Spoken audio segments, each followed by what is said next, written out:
Pues vamos a estar hablando, hermanitos, hoy, en esta noche, acerca de Jeremías, el profeta obediente, no llorón, como dijimos hace un rato. Y vamos a estar básicamente en el capítulo 1, pero el contexto del estudio incluye algunos cantitos en el capítulo 15 y 18. Pero lo que vamos a estar tocando hoy, ahora aquí, está en el capítulo 1. Amén. Así que estamos en el cuarto estudio de la serie de los profetas. Aún nos faltan 2 profetas más. Confiamos de que será de bendición. Amén. Así que hablando de Jeremías, ¿verdad? Uno de los profetas fundamentales de la historia de Israel, ¿verdad? Cuando hablamos siempre de los profetas, usted piensa, dime un número rápido, un profeta. Isaías, Jeremías, Daniel, Ezequiel. Eso no se acuerda el último del Antiguo Testamento. Malaquías. Y por ahí. Pero Moisés fue profeta también. ¿Ok? No hay razón para no decir que Enoc también fue profeta, ¿verdad? Juan el Bautista era profeta, ¿ok? Todos ellos. ¿Ah? Samuel, ciertamente. Saúl, desde Saúl, entre los profetas, decían. ¿Por qué? Porque el profeta es aquel que proclama lo que Dios dice. El trabajo más sencillo del mundo que ha habido es el de profeta. Que no hay que saber nada, lo que hay que saber es hablar. ¿Por qué? Porque el profeta literalmente que toma es lo que Dios le dice, tú lo vas a decir. Entonces es el más sencillo y el más retante, porque, ¿verdad? ¿Cuánta tentación dice? Ay, yo no quiero decir eso que me mandaron a decir. Como Jonás, ¿te acuerdas? A Jeremías también le pasó. En una, creo que el capítulo 20 decía, ya yo sé lo que voy a hacer. No voy a hablar más nada en el nombre de Jehová. Dice, pero sentía dentro de mí un fuego que me comía y traté de soportarlo, pero no pude. ¿Por qué? Porque estaba encomendado a predicar. Esa es la definición del profeta. ¿Okay? Así que el profeta, bajo esa definición, pues no es necesariamente el que solamente habla de lo que va a suceder en el futuro. Si la profecía, o sea, lo que él profiere de parte de Dios incluye el futuro, pues amén. Pero en muchísimas ocasiones simplemente era hablando palabras de corrección, ¿no? Como vamos a ver en el caso de Jeremías, pero Jeremías también habló de el futuro. Por ejemplo, les decía, si ustedes no se someten al rey de Babilonia, lo que va a pasar, futuro, es esto, esto y esto y esto. Así que lo que Jehová quiere es que se sometan al rey de Babilonia, porque ya Jehová tiene un mal dispuesto sobre este pueblo por todas las desviaciones y los pecados que ha habido desde hace muchos, muchos años. Ya eso no hay forma de que no ocurra. ¿Okay? Así que la palabra de Dios en el caso de Jeremías, pues venía ya con cierto destino, ¿okay? Que ya estaba predicho y prefigurado para el pueblo. O sea, ya Jeremías veía lo que le iba a pasar al pueblo, porque él veía la actitud del pueblo. Por eso es que al predicar, pues él ya como que, por eso es que se le llama llorón en cierta forma. No es llorón, es una persona que se lamentaba por ver el mal, o sea, el juicio que iba a venir sobre el pueblo. Amén. Así que él como profeta, como uno que estaba hablando la voluntad de Dios, por eso era que él se entristecía mucho con esto.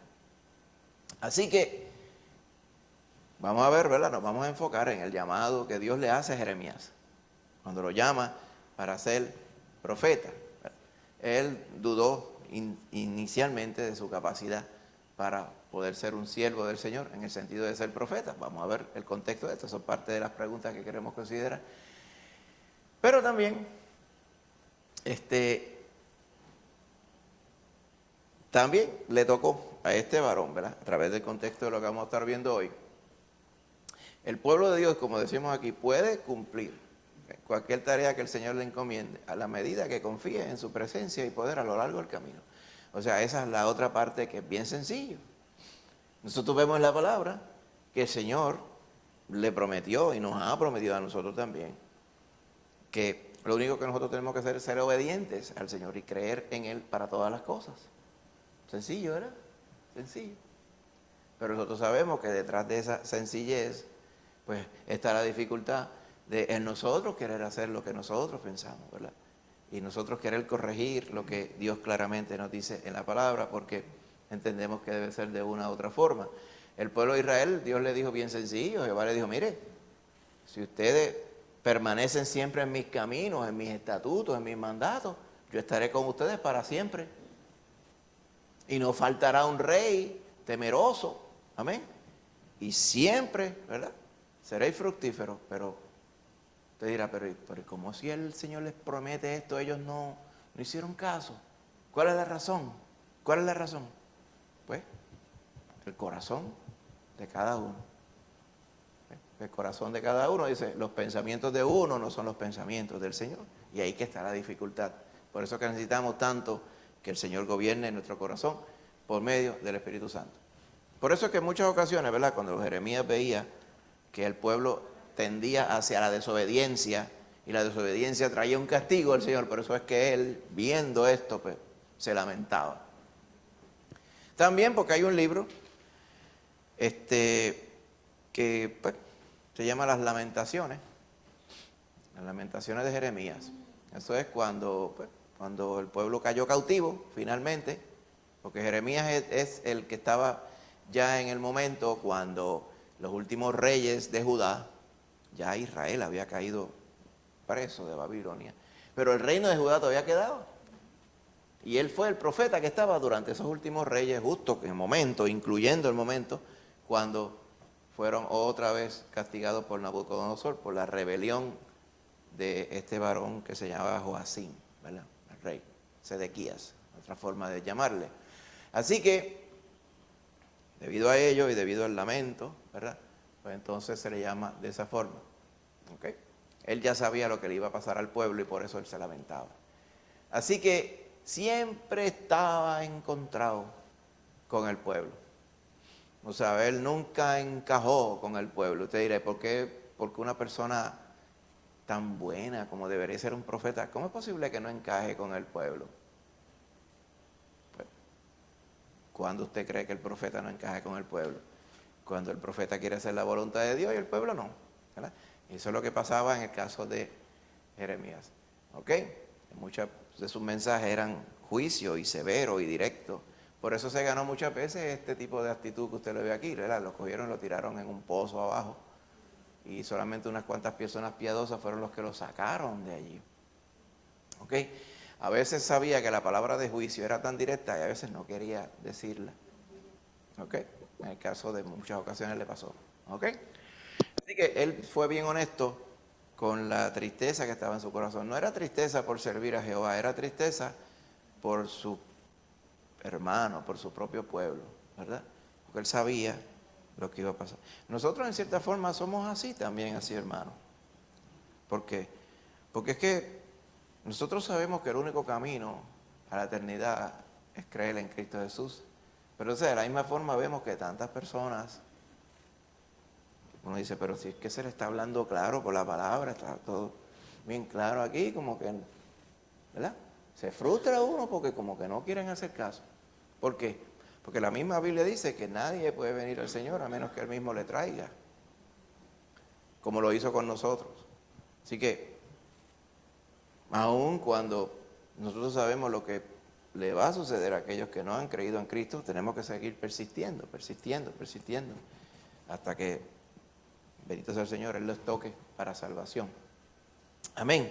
Ahora, lo que veía Jeremías era que las personas, según él veía, no estaban recapacitando ante la palabra de cautela y la palabra de corrección que le estaba trayendo él, ¿verdad?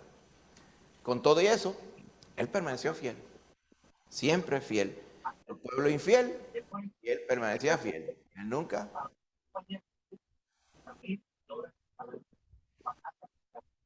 Segundito. Si hay algún hermanito que tiene el micrófono abierto, por favor, hermanito, ciérrelo, póngalo en mute.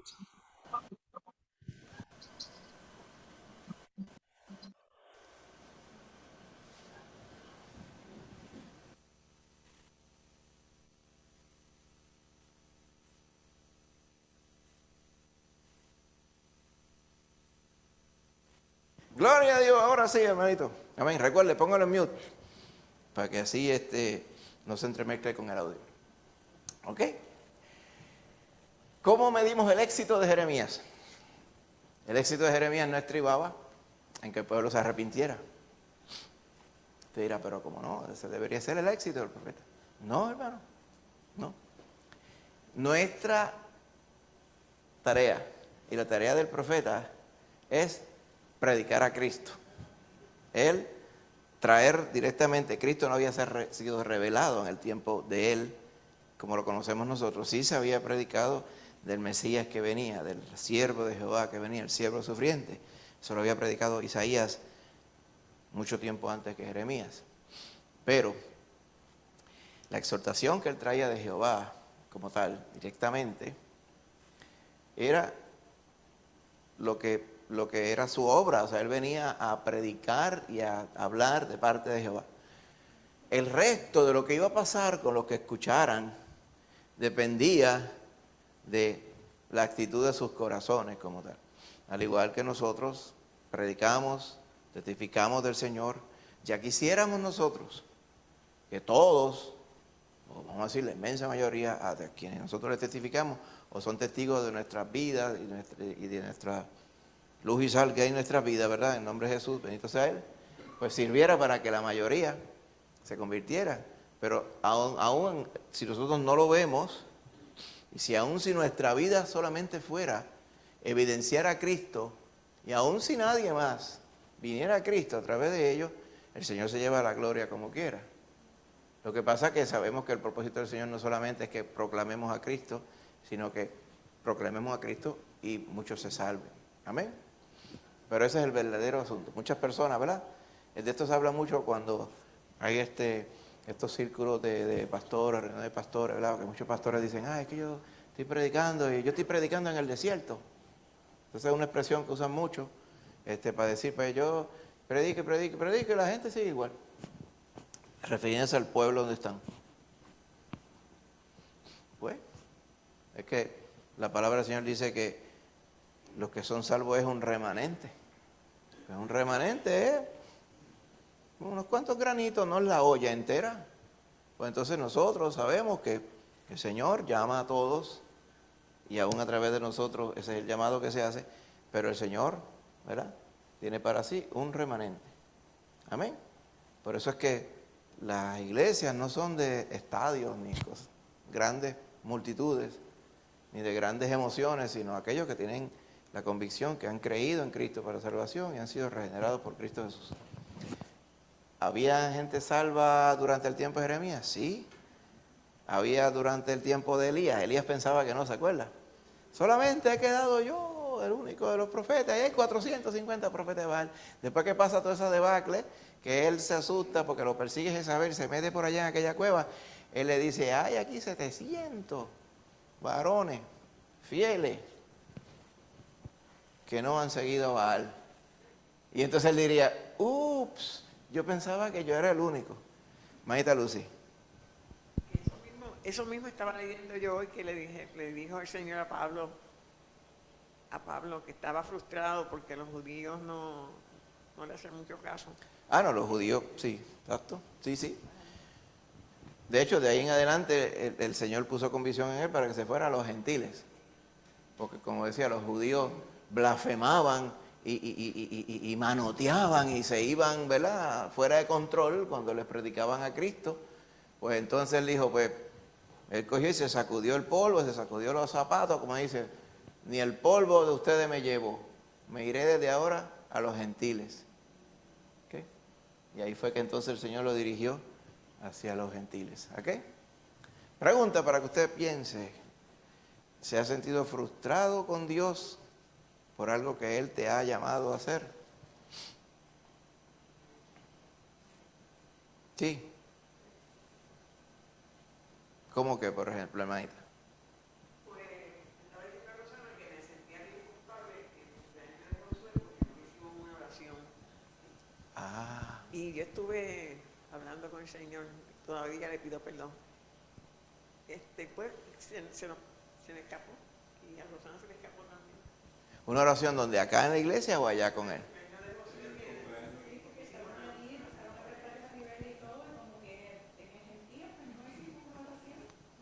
Ah, sí, sí, sí.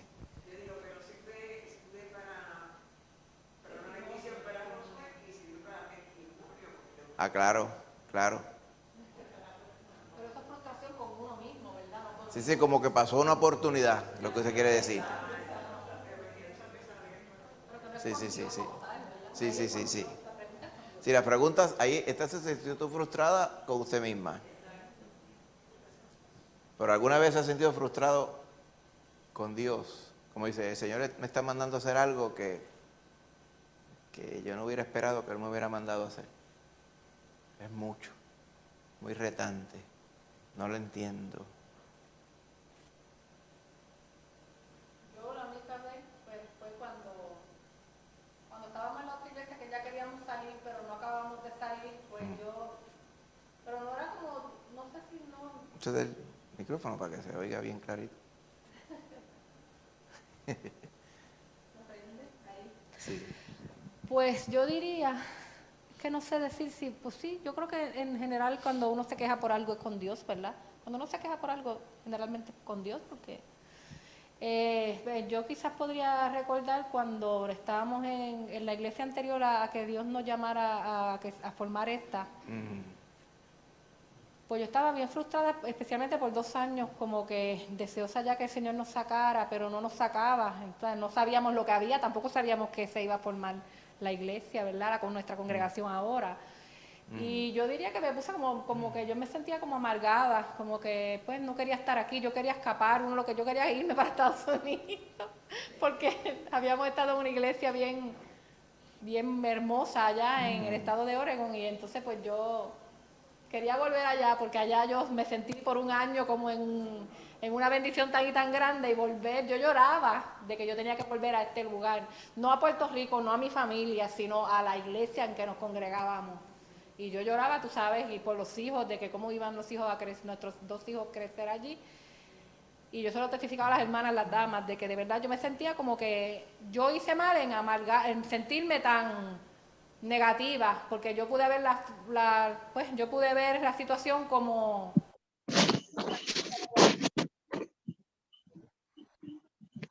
Continúa. ya, yo creo que ya dije bastante. Pienso que no logré nada con sentir, ¿sabes? Pude haber sacado más provecho a pesar de que me sentía triste o con coraje, vamos a decir, molesta, porque no quería las cosas de una forma, pero Dios no me abría las puertas, pues en el fondo sí es con Dios que uno, sí, fue un periodo de prueba, como de uno no, fue bien difícil para mí ese tiempo, de verdad que sí, yo sé que para ti quizás también. Sí. Es lo más que yo recuerdo, ¿verdad? Como que, Sí, de es que a verdad, veces uno como que quizás dice, el desenlace de esto va a ser de esta forma, pero pues el Señor nos da la salida, nos da dice, ahora es que vamos a resolver esto, ahora es que vamos a cambiar esto, ¿verdad?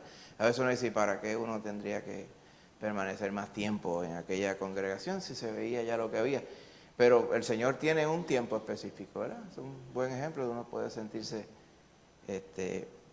quizás frustrado, no es la palabra, sino quizás, yo creía que yo sí, digo como quizá, Enrique decía quizá que me pendiente. era mala, porque estaba amargada.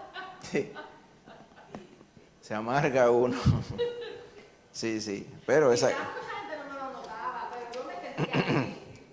Quizás lo disimulaba o algo, pero yo por dentro pues. Gloria a Dios que el Señor nos sacó de allí. Yo Entonces, apliqué las dos. claro. Amén. ¿Algún otro hermanito tiene algún otro comentario?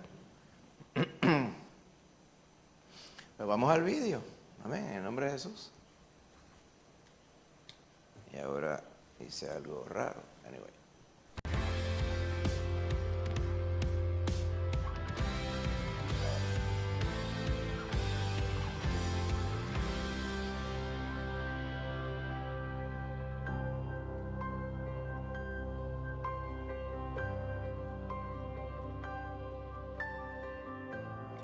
Hubo 463 años en el periodo de los reyes en Israel, del rey Saúl a la caída de Jerusalén.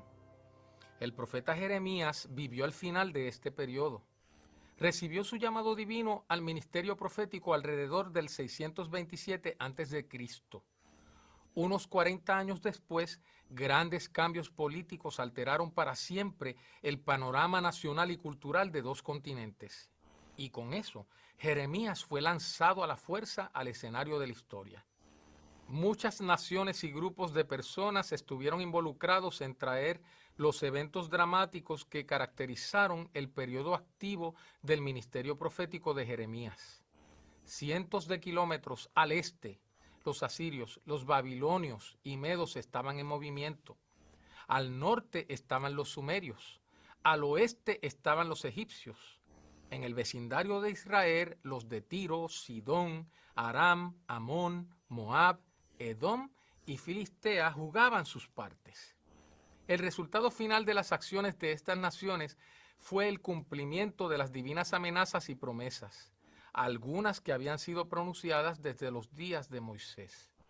Los eventos clave de la era de Jeremías se conectaron con cada una de estas naciones y regiones. Jeremías recibió el llamado de Dios y con renuencia entró al ministerio profético en el año 13 del reinado de Josías. Este fue un tiempo de mucha importancia espiritual en la historia de Israel. Aproximadamente 3 años antes, los profetas Habacuc y Sofonías advirtieron del catastrófico juicio divino que Dios usaría para castigar a Jerusalén por sus muchos pecados. 2 años después, el rey de 20 años, Josías, lanzó la reforma espiritual más grande desde los días de Samuel. Como parte del avivamiento religioso, Josías había ordenado la destrucción de todo santuario, objeto de culto o sacerdote no asociado con la adoración al Señor. La llegada de Jeremías en escena, marcada por su advertencia de una invasión devastadora por el norte, solo acentuó la conciencia de la nación por la necesidad de una reforma espiritual. De modo interesante, el rey Josías escogió extender sus reformas espirituales más allá de sus fronteras. Solo era el rey de Judá, la región del sur de lo que una vez fue el reino unificado de Israel. Pero fue al norte para purgar las regiones tribales de Manasés, Efraín y Neftalí de sus objetos paganos de culto. Al hacerlo, reclamaba los territorios ocupados por los asirios para el Señor. La valiente acción de Josías, tal vez justificada por la muerte del rey asirio Asurbanipal, proveyó evidencia temprana de que la una vez poderosa nación de Asiria estaba ahora en decadencia. Décadas antes, el profeta Isaías anunció la caída y la final destrucción del enemigo del pueblo del pacto de Dios. La debilidad de Asiria fue más evidente en el 625 a.C., cuando Nabopolassar ascendió al trono en Babilonia. Reconocido por los historiadores como el fundador del imperio neobabilónico, Nabopolassar inició los agresivos esfuerzos militares para liberar a su nación de las cadenas asirias. Al mismo tiempo, una tribu escita de las estepas del sur de Rusia, los Uman Manda, avanzaron con un ejército contra Asiria. Además, Ciaxares, rey de Media al este de Asiria, también avanzó sobre la tierra. Los esfuerzos de estos 3 enemigos contra Asiria y especialmente de los babilonios y medos persistió por los siguientes 20 años. Durante 2 décadas aumentaron las pérdidas asirias. Los problemas se volvieron críticos en el 614 a.C., cuando Ciaxares atacó y destruyó el centro religioso de Asiria, la ciudad de Asur. Los asuntos se volvieron terminales 2 años después, cuando la ciudad capital de Nínive fue sobrepasada y ocupada por los ejércitos combinados de Media y Babilonia. En el proceso, el rey asirio Sinchar-Ishkun murió. La destrucción de Nínive cumplió las gráficas profecías del profeta israelita Nahum. Al perder a Siria, tanto su capital como su rey, la nación trató de reagruparse. Ashur Ubalit II fue el nuevo rey y la ciudad de Harán, a 320 kilómetros al oeste, fue la nueva capital y Asiria forjó una alianza con Egipto. Aún así, los enemigos de Asiria olieron sangre y continuaron los ataques. En el 609 a.C., Nabopolassar y los babilonios, con asistencia de Humán Manda, atacaron y vencieron la coalición de fuerzas asirias y egipcias, destruyendo Harán en el proceso. Con esta victoria babilónica, el imperio neoasirio terminó efectivamente. Los eventos del 609 a.C. tocaron a Judá en una trágica forma cuando el rey Josías, aparentemente actuando como aliado de los babilonios, trató de detener a los egipcios mientras marchaban al norte para luchar contra los asirios. Aunque Dios, hablando por medio del faraón Necao II, advirtió a Josías de no interferir con los egipcios, el rey insistió en hacerlo y fue mortalmente herido en batalla. Como resultado, los egipcios tomaron el control del gobierno de Judá. Depusieron al hijo de Josías y sucesor Joacás, conocido también como Salum, y lo llevó a Egipto, donde murió. El faraón Necao II luego puso a otro de los hijos de Josías, Eliaquim, también llamado Joacim, como el siguiente rey de Judá y forzó a Judá a que pagara impuestos a Egipto. 3 eventos en el 605 a.C. marcaron ese año como importante para el mundo bíblico. Primero, el imperio neoasirio encontró su final en una batalla climática con los babilonios en Carquemish. Segundo, el hijo de Nabopolassar, Nabucodonosor, quien sirvió como el general al mando de los babilonios en la batalla de Carquemish, ascendió al trono. Finalmente, las lealtades de Judá cambiaron a la fuerza de Egipto a Babilonia cuando Nabucodonosor saqueó Jerusalén y tomó muchos rehenes con él, incluyendo a Daniel y a sus 3 amigos. Los 3 años de ministerio de Jeremías después del 605 a.C. fueron tumultuosos para el profeta y su nación, mientras Nabucodonosor luchaba por obtener más control sobre los antiguos territorios de Asiria. En el 602 a.C., Joaquín se rebeló contra Babilonia, probablemente mediante la retención de sus pagos anuales. En respuesta, Nabucodonosor hizo que los arameos, moabitas y amonitas, o sea, los vecinos de Judá bajo el control babilónico, realizaran incursiones contra Judá. El siguiente año, Nabucodonosor trató, aunque sin éxito, de encargarse de Egipto, el aliado más fuerte de Asiria. Después de la muerte de Joaquín, su hijo de 18 años, Joacim ascendió al trono de Judá. Presintiendo que una amenaza regional comenzaba a gestarse, Nabucodonosor hizo que su ejército sitiara Jerusalén, arrestó a Joaquín y lo deportó a Babilonia junto con miles de los ciudadanos más capaces del reino. Entonces Nabucodonosor hizo que el tío de Joaquín, su tío Matatías, fuera el rey y cambió su nombre a Sedequías como una expresión de la autoridad babilónica sobre él. En los siguientes años, Sedequías actuó como un siervo obediente de los babilonios. Sin embargo, en el 593 a.C., propició una reunión con negociadores de lo más alto de otras 5 naciones vecinas en un esfuerzo por hacer un plan para deshacerse de la dominación babilónica. Sin embargo, Jeremías declaró la oposición de Dios a dicho plan y la coordinada revuelta contra Babilonia nunca ocurrió. Pero Sedequías no perdió la esperanza de librarse de Babilonia. Animada por oráculos optimistas de falsos profetas en Jerusalén y una reciente victoria militar egipcia en África, Sedequías forjó una alianza antibabilónica con los egipcios. El profeta Ezequiel advirtió a Sedequías que Egipto no ayudaría a Judá. Pero Sedequías estaba decidido. Como consecuencia, en el 589 a.C., Sedequías se rebeló contra Babilonia. Como es de esperarse, los babilonios respondieron agresivamente contra la insurrección en Judá.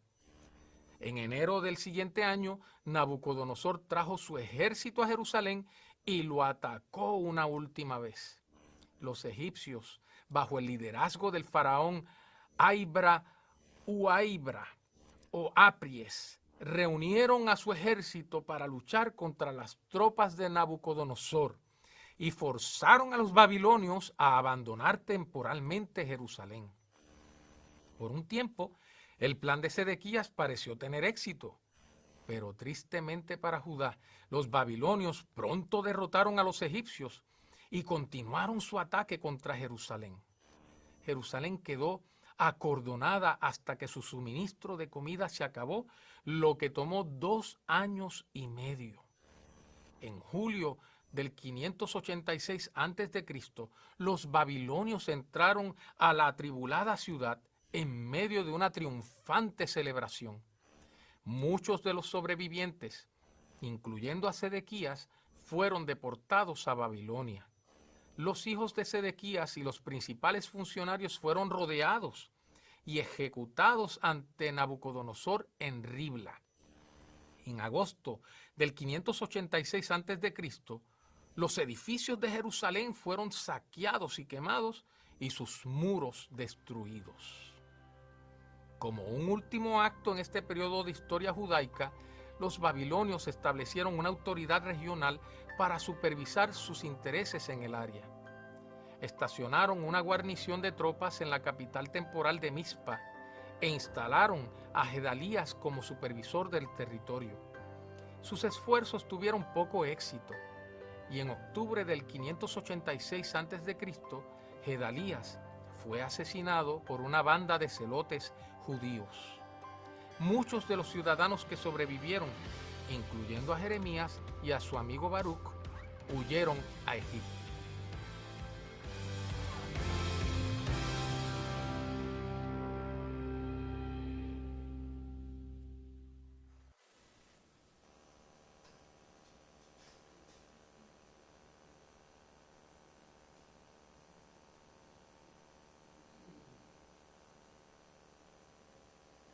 Muy bien. Ahí vimos una reseña, ¿verdad? Del contexto histórico de lo que estaba pasando. Vieron todos los asuntos de las naciones que estaban alrededor.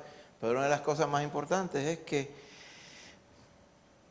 es evidente, que usted recuerda, ¿verdad? Especialmente el último gráfico que hablaba de Josías. Bueno, estaba Josías.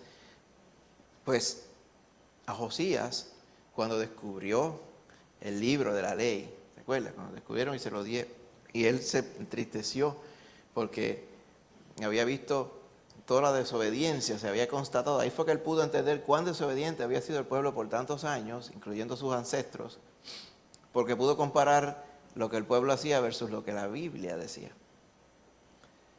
Cuando él viene y se confiesa delante del Señor le dice, sí, es cierto, hay un mal que ya está puesto para este pueblo y viene seguro, pero por amor a ti, porque te arrepentiste, no va a venir en tus días. ¿Ok? Así que, aun cuando el pueblo tuvo un despertar espiritual durante el tiempo de Josías, ¿se acuerdan? Las reformas de Josías, bien famosas. Los reyes que vinieron después de los hijos de Josías, básicamente, como usted los vio, e incluyendo después el tío de Josías, aquel varón Matatías, pues simplemente cerraron sus oídos a la voz de Dios, trayendo lo que ya Jehová le había dicho a Josías que iba a venir. Amén. Se cumplió lo que él le dijo, no va a venir en tu tiempo, pero vendrá después. Y eventualmente vino durante los días durante los tiempos que gobernaban los hijos de Josías. Amén. Verso clave, Jeremías 20. Estábamos haciendo referencia a este verso hace un tiempo, ¿verdad? Al principio, que dice, no me acordaré más de él, ¿de quién? De Jehová, ni hablaré ya más en su nombre. No obstante, había en mi corazón como un fuego ardiente metido en mis huesos. Traté de sufrirlo y no pude. Amén.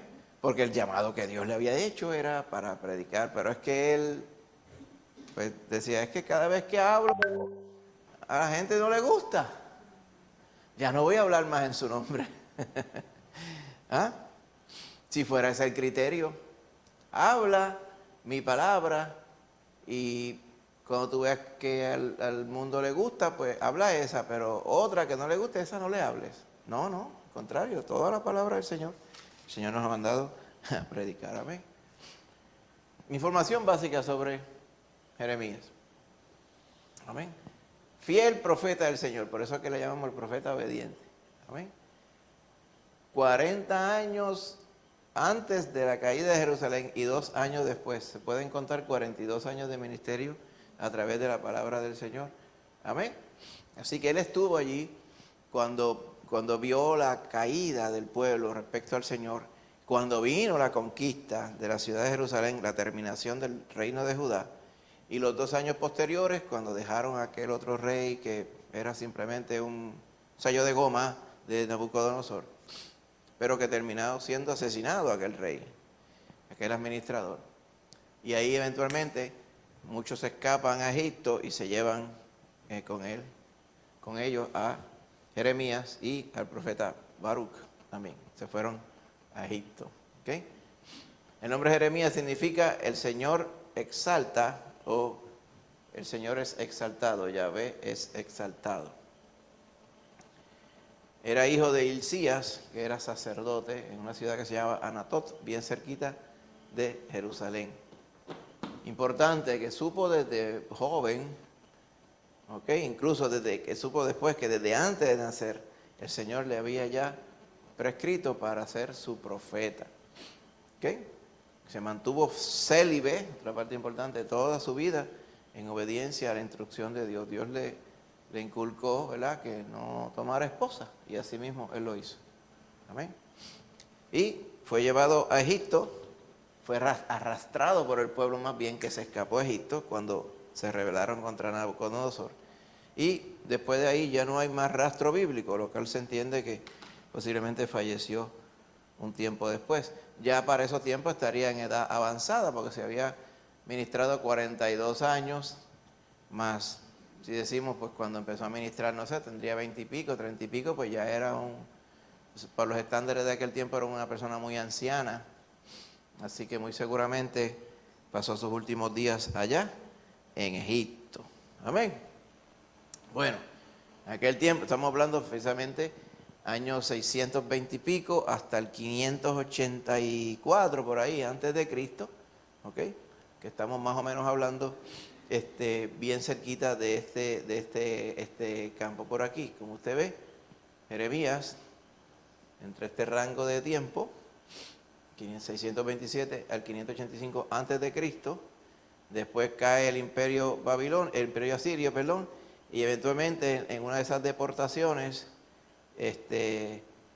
la primera deportación, Daniel y sus amigos fueron llevados a Babilonia, mientras todavía Jeremías estaba ministrando en Israel. Ya había habido una parte del pueblo, se la habían llevado en la primera deportación a Babilonia. Así que es el tiempo de Jeremías. Antes del tiempo de Jeremías, pues si usted más o menos saca la cuenta, 115, 120 años antes es que había ministrado el profeta Isaías. Para que pueda ver la diferencia en tiempo. Así que Isaías, como tal, por ejemplo, estuvo presente cuando vino la primera invasión, o la intentona de la primera invasión a Siria, con este rey que se llamaba Senaquerib. Eso está relatado, creo que en Isaías capítulo 36, si mal no recuerdo, cuando el ángel de Jehová vino y mató por la noche a un montón de miles de los soldados asirios, ¿verdad? Y se frustró su intento. Así que vemos el contexto, pero hay sí una diferencia de tiempo entre Jeremías e Isaías. Más adelante, si vamos, se dice, pues ya hablamos dónde estaba Isaías en el tiempo, Jeremías, pues más cerca, ¿verdad? O sea, después de Jeremías, muchas otras eventos sucedieron, ¿verdad? Aquí fue lo que él contó, el varón contó en el vídeo, cuando Nabucodonosor llevaron llevó otra tanda de cautivos para allá, incluyendo a Joaquín. ¿Okay? Entre medio ahí ocurre el ministerio de Ezequiel. O sea que hay un solape entre Jeremías y Ezequiel y Baruch también. ¿Okay? Así que Jeremías sí estuvo presente cuando se llevaron el resto del pueblo, destruyeron la ciudad y cuando se robaron todo el templo y lo quemaron, el templo que había hecho Salomón. Así que ese templo estuvo en pie más o menos como 400 años. ¿Ok?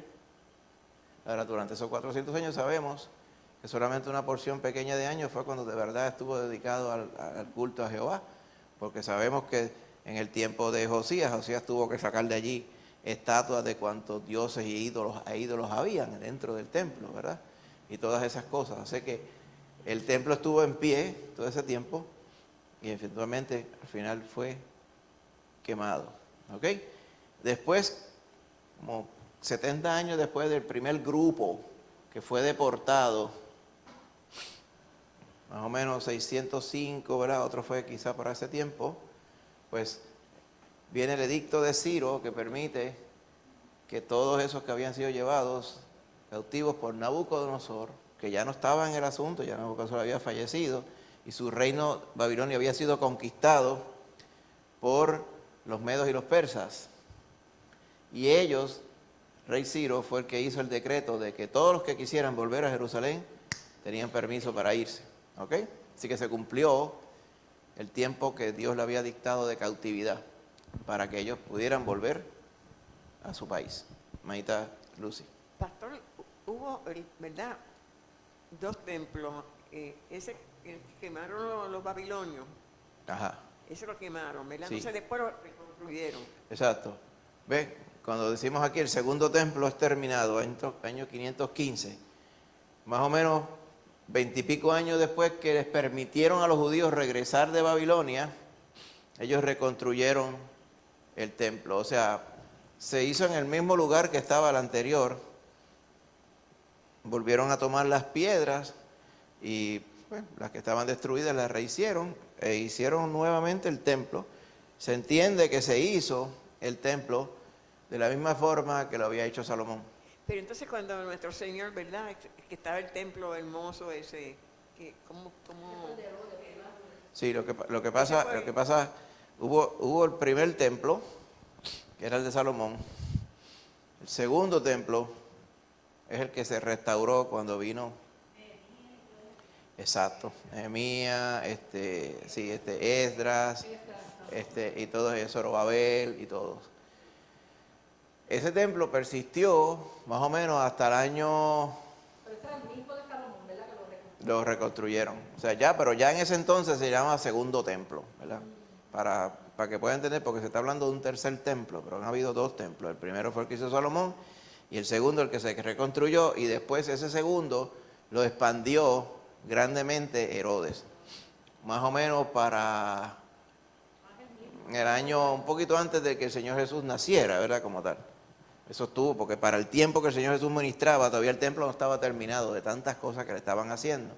Y era un templo bien ostentoso. O sea, estaba el templo original, que era relativamente pequeño, reconstruido.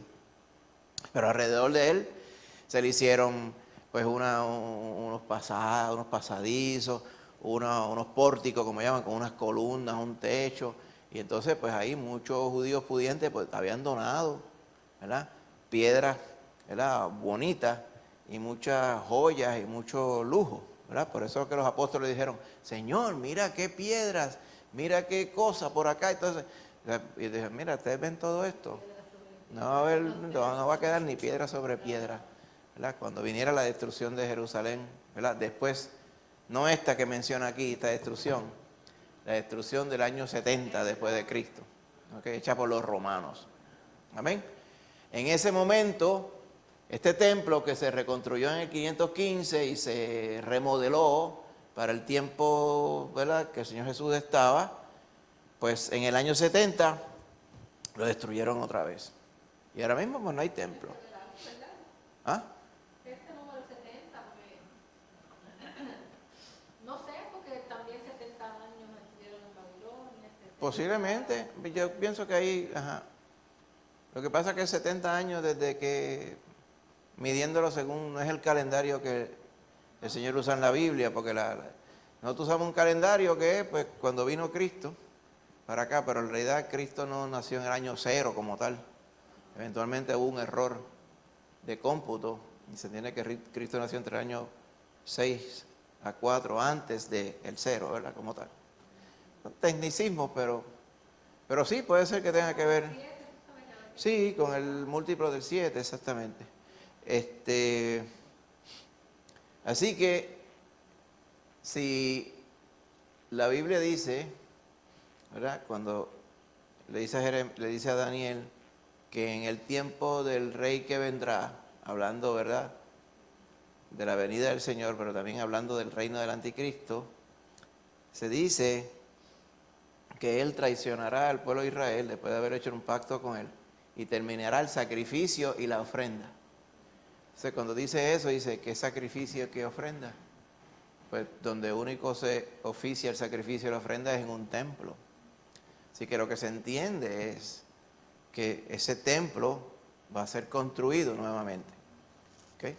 Y de hecho hay unos esfuerzos ahora mismo, que ahora mismo se llama el Instituto del Tercer Templo, thirdtempleinstitute.org. Búsquelo en la internet, te va a ver toda la información, ya ellos saben exactamente dónde es que va y todo.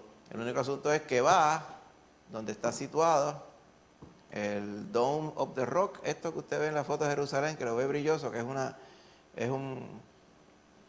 es como un baluarte musulmán, que ahí está la piedra donde Mahoma se apoyó para brincar para el cielo.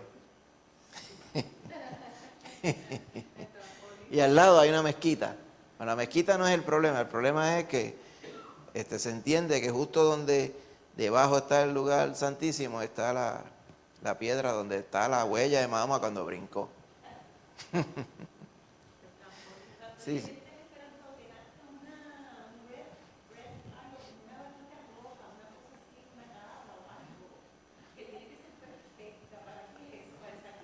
Yo no sé, yo he escuchado eso también, pero es que eso son tradiciones farisaicas. Cuando usted viene a ver, ese fariseísmo vive hasta el día de hoy.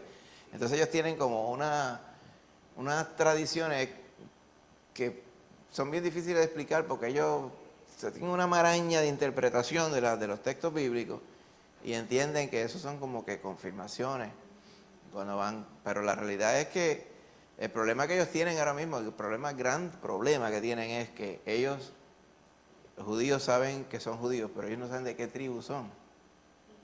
Se supone que los que son sacerdotes son los de la tribu de Leví, pero ¿quién sabe quién es de la tribu de Leví?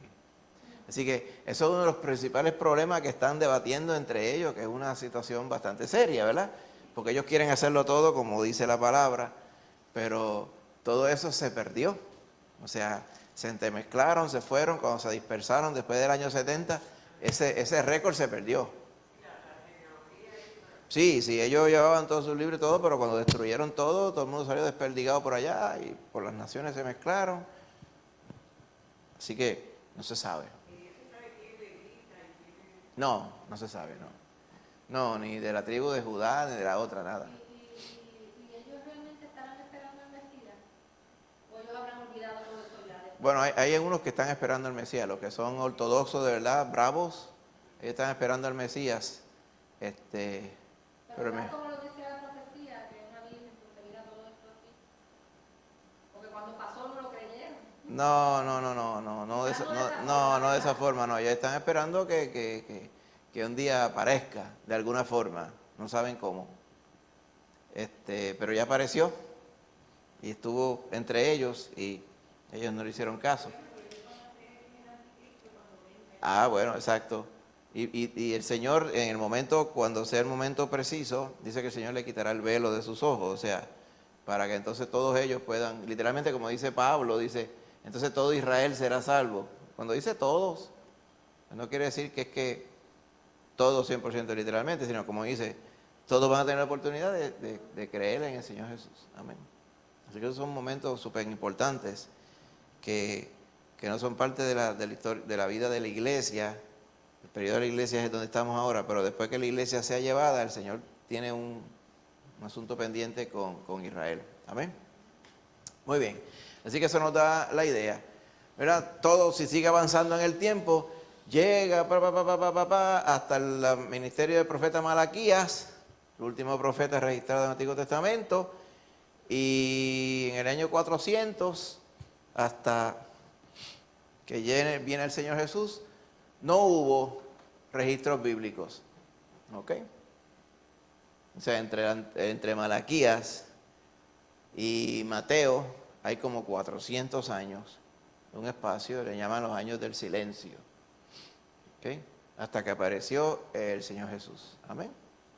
En nombre de Jesús. Ahí vamos, hermanito.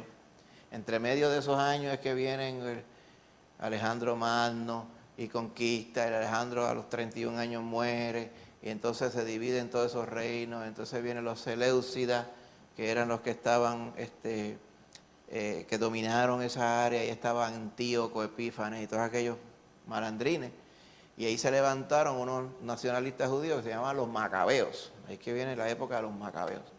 Y vino Judas Macabeo, organizó los ejércitos de los israelitas y vencieron a todos esos maleantes que estaban allí y establecieron, ¿verdad?, un reino que duró 100 y pico de años hasta que vinieron los romanos, que en ese momento todavía eran república, y los conquistaron, creo que el año 60 y pico antes de Cristo.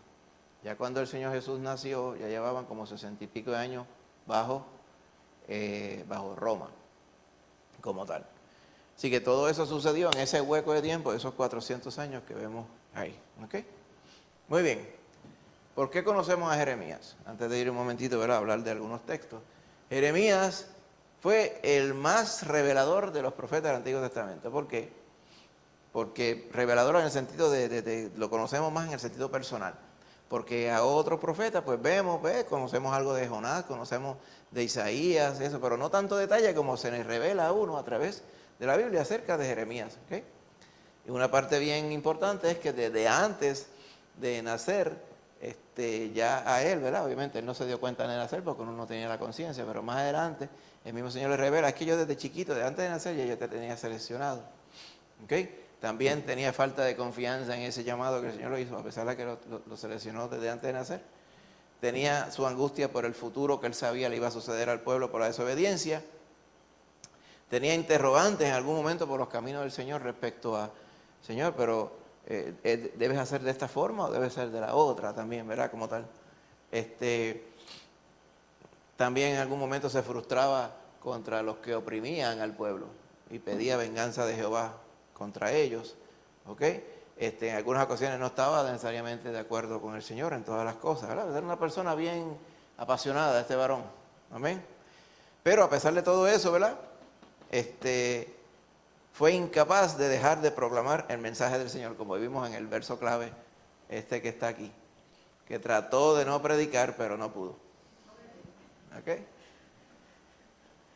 Así que se le dice llorón por los lamentos, ¿ok? Pero aparecen mucho en Lamentaciones, pero al contrario, era un varón bien apasionado, ¿ok? Entendió también algo importante, la importancia de escribir los mensajes que Dios le daba. Por ejemplo, al rey Joacim le dirigió un mensaje, el rey Joacim lo cortó y lo quemó, y él volvió y se lo escribió, ¿ok? Después que, esto está en Jeremías capítulo 36, profetizó con exactitud el día, el año, donde Jerusalén iba a ser destruida, ¿ok?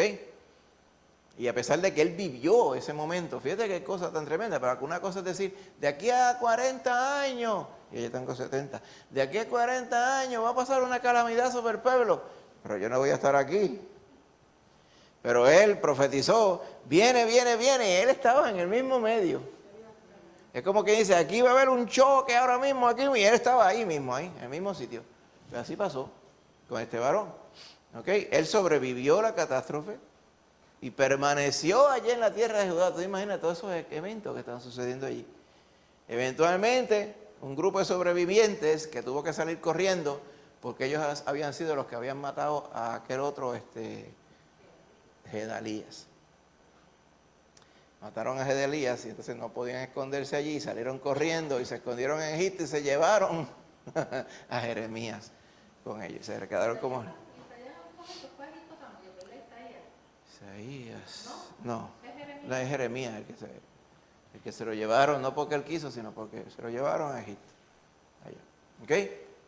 También Jeremías, importante, anticipó, ¿ok?, que el Señor establecería un nuevo pacto con su pueblo que no estaría basado en la ley, sino en la gracia, la fe y el perdón.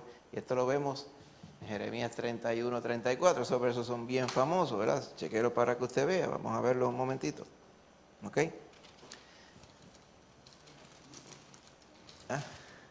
Dice de esta forma: y aquí vienen días, dice Jehová, en los cuales haré nuevo pacto con la casa de Israel y con la casa de Judá, no como el pacto que hice con sus padres el día que tomé su mano para sacarlos de la tierra de Egipto, porque ellos invalidaron mi pacto, aunque fui yo un marido para ellos, dice Jehová.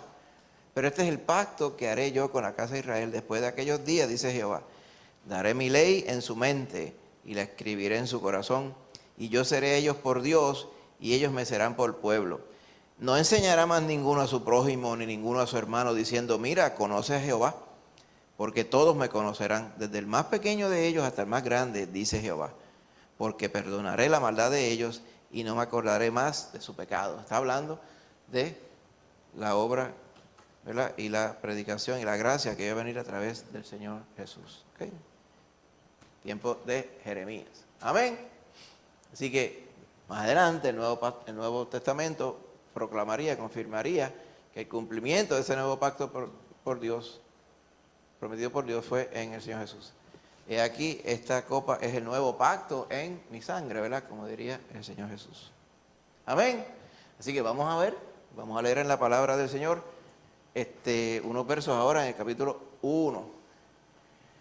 Para que usted piense, ¿verdad? ¿Cuál habrá sido una de las tareas más difíciles que has tenido que realizar en tu vida profesional o tu vida personal?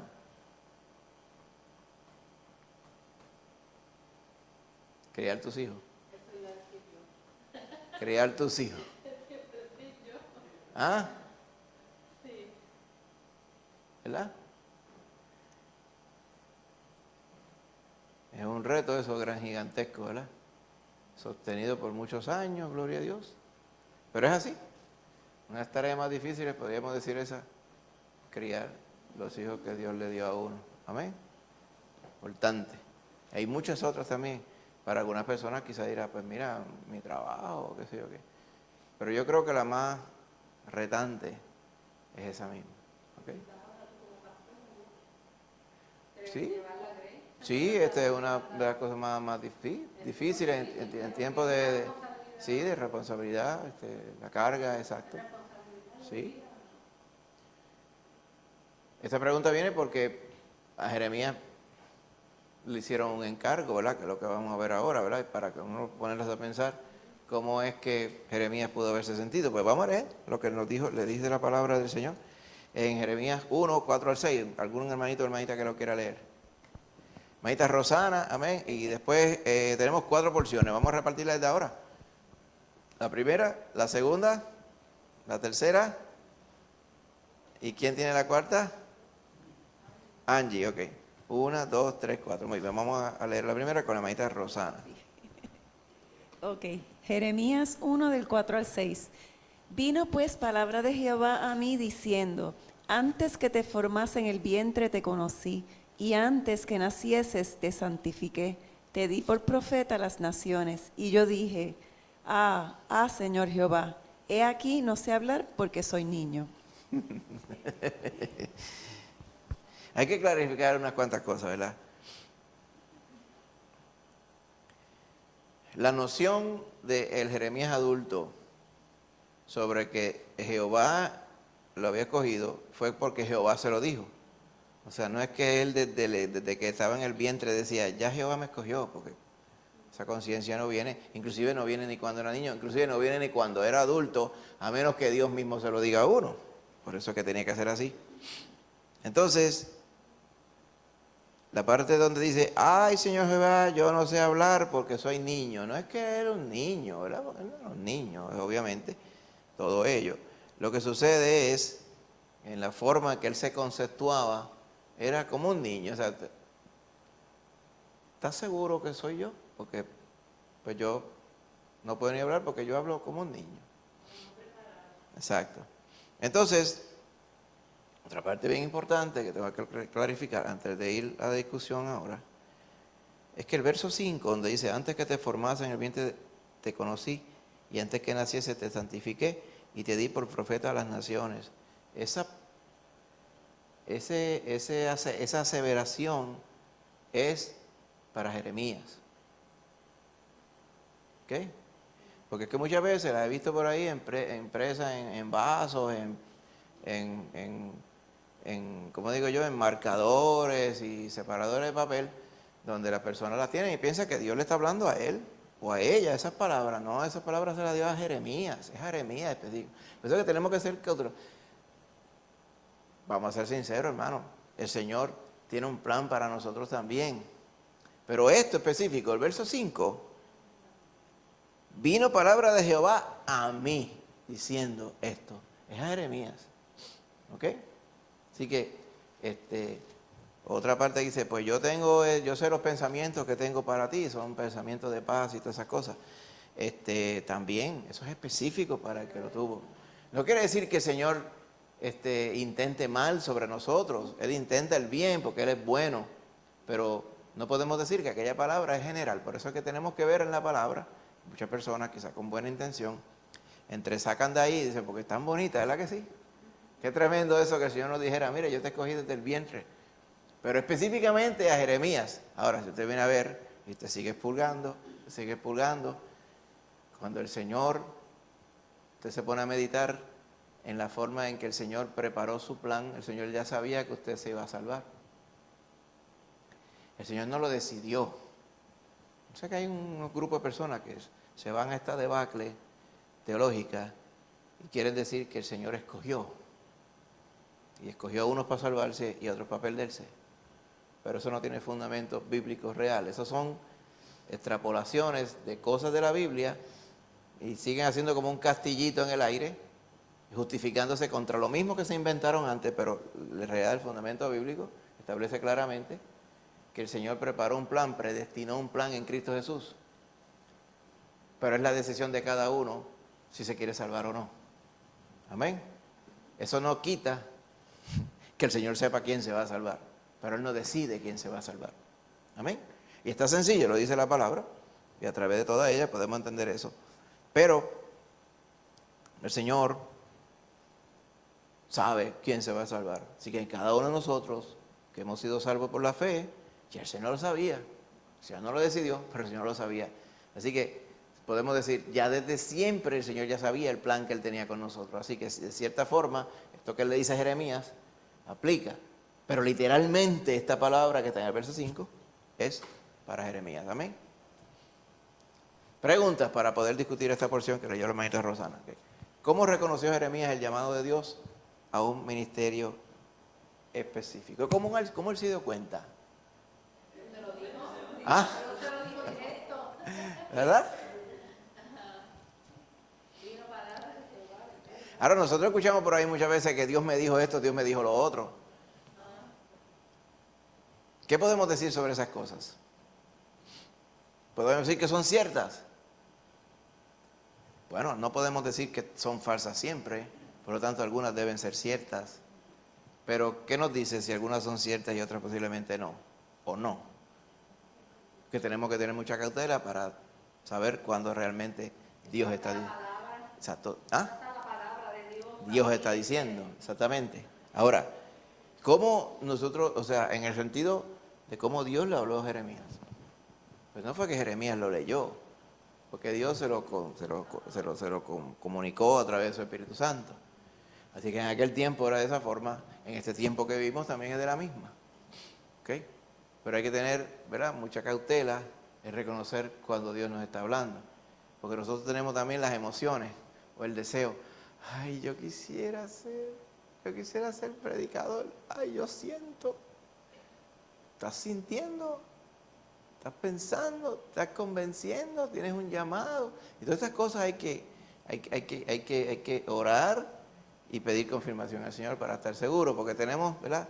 Podemos tener esa confusión y podemos tener ese deseo tan grande, pero por más deseo que tengamos, si Dios no tiene la confirmación, pues entonces no es Dios que nos está llamando. Así que la forma que Jeremías reconoció que tenía un llamado era porque el Señor mismo le dijo: antes que te formase en el vientre yo te conocí, y yo te tenía separado. Y antes de nacer ya yo te santifiqué, o sea, te entresaqué. ¿Para qué? Para que tú fueras profeta a las naciones, para que tú proclamaras mi palabra a las naciones. Amén. Eso fue el ministerio específico. ¿Qué podemos aprender de Jeremías sobre la naturaleza del llamado de Dios? Cuando usted ve la forma que Dios llamó a Jeremías, que usted puede percibir. Yo diría que Dios nos llama, Ajá. nos capacita y nos acompaña con su Espíritu Santo, ¿verdad? En la actualidad, en aquel tiempo no, pero Amén. Acompañó a Jeremías todo el tiempo, Dios.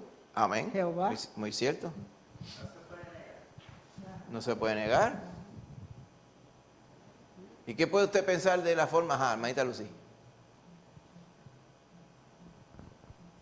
Que el Señor, yo creo que desde el vientre de las madres tiene a las personas que va a usar en sus planes. Claro. Pero todos estamos en un plan con el Señor. Así mismo Lo es. que pasa es que a veces estamos a nivel de esposa, de madre, Sí.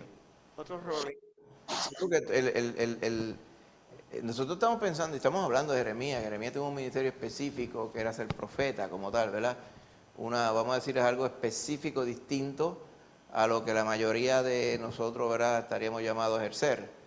Pero eso no quiere decir que el ser madre, el ser hijo, padre, o simplemente no tener un ministerio específico en la iglesia, pero sí tener un ministerio en el llamado de evangelizar, de testificar.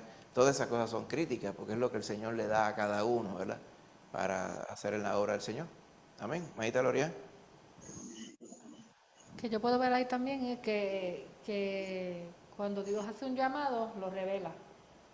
Amén. Exactamente. No es que la persona, ¿sabes? Se lo revela directamente a la persona. Exacto. Se lo dice la persona, exactamente. ¿Y qué podemos ver de la reacción que tuvo Jeremías respecto al llamado de Dios? ¿No se sentía preparado? Ajá. ¿Será eso común hacia todos los que él llama? Yo creo que nadie se siente preparado o digno para hacer una labor Yo que Dios te creo manda. que es algo mensaje en común. Mire Isaías. Ay, yo tengo labios inmundos. Moisés. Ay, yo soy gago. Señor, manda a través de quien tienes que mandar. No hay más ninguno mejorcito que yo. ¿Te acuerdas? O sea, cuando la persona reconoce la envergadura del llamado que le están haciendo, entonces es inevitable sentirse que uno no sirve, que uno no funciona. Pero ¿sabe que eso es bueno? Eso es bueno, sí. El momento malo empieza cuando uno piensa que, claro, eso lo hago con la zurda y la otra majada en la espalda. Ahí es que empieza el problema. ¿Ok? Cuando uno entiende que cuando el Señor llama a uno no lo puede hacer, y ya lleva 40 años en el ministerio, tampoco lo puede hacer. Amén. Porque el Señor es el que tiene que ir llevando a uno. Amén. Así que yo estoy seguro que Jeremías sentiría la insuficiencia todo el tiempo. Amén. Elías, cuando lo llamaron, tuvo miedo después. Y el profeta Jonás, Ajá. él no fue que tuvo miedo ni pensó que no lo podía hacer, sino que estaba rebelde. Él estaba rebelde. O sea, en ese caso podríamos decir, pues yo soy la persona incorrecta porque yo no quiero hacer lo que me están diciendo. En el caso estamos hablando del caso de Jonás, el ejemplo que trae la hermanita Úrsula, es muy cierto. Ya sea por un lado porque no quiero, o porque, pues vamos a decir que quiero, pero no hay nadie mejor que yo, porque la verdad es que yo no sé por qué está pensando el Señor en mí. O la combinación de las dos cosas, ¿verdad? Pero la realidad es que lo que ilustra es la insuficiencia y la imperfección, ¿verdad?, que hay en nuestras vidas, ¿verdad? Pero de otra forma, que usted ve a alguien que presume tener un ministerio de parte de Dios, pero lo ve actuando en pecado o actuando con arrogancia o actuando aquí y allá, pues obviamente eso nos dice claramente qué es lo que está pasando, ¿verdad? Ahí no podemos decir, fue que el Señor lo llamó, entonces después Él se tornó y se perdió. La realidad es que muchas personas, ¿verdad? Dice, ese mismo Pablo decía, es aquí que Cristo es predicado por contienda o por vanagloria y otros para lucro, pero al final Cristo es predicado, unas cosas que uno se pone a pensar y dice, pero ¿qué es lo que está diciendo Pablo aquí? Que aquel que es un comparón y está predicando a Cristo por creerse mejor que el otro, está predicando a Cristo. La realidad es que es lo que dice, una cosa es el vehículo a través del cual Cristo es proclamado, que puede ser que el vehículo esté perdido, seguirá perdido y se condena al final, pero fue un instrumento de Dios para llevar su mensaje. Cosas, ¿verdad?, raras y extrañas, pero en la misma Biblia nosotros vemos en el Antiguo Testamento que Dios dice, este es Ciro, mi ungido, el que hizo el decreto. ¿Qué crea? ¿Que Ciro servía a Jehová? No. Nabucodonosor fue instrumento en las manos del Señor. Porque hay instrumentos y hay instrumentos, como dirían hoy día, ¿verdad?, muchas personas. Hay unos que son instrumentos, ¿verdad?, que son, vamos a decir así, fieles al Señor y su corazón está con Jehová. Hay otros que no saben ni con quién están, pero el Señor los usa como quiera para sus propósitos. Amén. En este caso, Jeremías eventualmente se dejó usar por el Señor para el propósito de Jehová. Amén. En nombre de Jesús. Vamos a leer la otra porción. La va a leer la hermanita Lorian Bidi. Negrón. ¿Ah? Está bien. Es que hoy es un Estoy pensando en mí ahí. misma, Ajá. porque yo soy bien presentada. ¿Ah, sí? ¿Eres presentar? Soy diferente a Jeremías. Me da risa porque yo... A este había que ponerle un freno entonces. No, porque yo soy bien presentada, pero después que digo que sí a todo, digo, ay, Ay, entonces yo me metí. No, Yo me creo que estaba a acordando todos los presentados les pasa eso, sí. Sí, yo me estaba acordando que bien recién convertida, lo voy a contar eso. Recién convertida, poquitos meses, pero yo a todo le decía que sí, me pusieron a dirigir rápido y de todo, y yo, aunque no supiera, no me sabía coritos ni nada, si era acabada de convertir, ¿verdad? Pero gloria a Dios por eso. Pero entonces, en una ocasión, había una actividad en la iglesia y vino un hermano y se me acercó y me dice, mira, es que estamos haciendo un drama que lo vamos a hacer en el Teatro Roxy de allí de la base. Y la esposa mía que iba a hacer un papel ahí me dice, pues la esposa mía ahora está con laringitis, a ver si tú querías hacer el papel de ella, que era como de una secretaria. Y yo, ay, sí, está bien. Y yo bien presentada, yo ni lo pensé. Ni sabía ni lo que iba a hacer. Sí, está bien. Cuando yo llegué acá. ¿A qué fue lo que yo te dije? Me entró ese frío olímpico, yo empecé a marcarme, pero como yo le dije que... Pero gloria a Dios, es un testimonio bien bonito, porque ahí fue que te conocí yo en los ensayos, y pues ahí fue que Dios obró en esa... Eso no lo voy a contar porque es algo bien romántico, pero bien bonito, pero que... 16 años tenía ella que hace Yo tiempo. tenía 16, era una niña, pero, Sí. pero era así, pues, siempre fui presentada y después que decía hacía todo, después, ay, como yo me estoy... Y ahora que yo hice, que fue lo que yo dije. Pero lo hacía, después lo hacía, ¿verdad? Pero que como que uno siempre después dice, lo haré, porque pues uno se siente que no está preparado como quiera, aunque uno tenga... O sea, el ejemplo mío lo pongo de que yo tengo la disposición, pero de que uno se sienta que está preparado es otro cuento, ¿verdad? Sí, es otra cosa. Sí. Otra cosa es tener el deseo, otra cosa es sentirse Ajá. que uno está preparado, Exacto. exactamente. Muy cierto. Y me dio risa porque me acordé de esa ocasión. Vamos a leer la palabra de Jeremías. Jeremías 1, 7 al 10. 1, 7 al 10. Dice, y me dijo Jehová, no digas soy un niño, porque a todo lo que te envíe irás tú, y dirás todo lo que te mande. No temas delante de ellos, porque contigo estoy para librarte, dice Jehová. Y extendió Jehová su mano y tocó mi boca, y me dijo Jehová, he aquí he puesto mis palabras en tu boca. Mira que te he puesto en este día sobre naciones y sobre reinos, para arrancar y para destruir, para arruinar y para derribar, para edificar y para plantar. Ujú.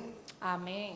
Ahí el Señor le clarificó eso. Mira, no digas que soy niño, porque tú vas a hacer todo lo que yo te diga y vas a ir donde yo te mande. y no tengas miedo delante de ellos. ¿Delante de quién es?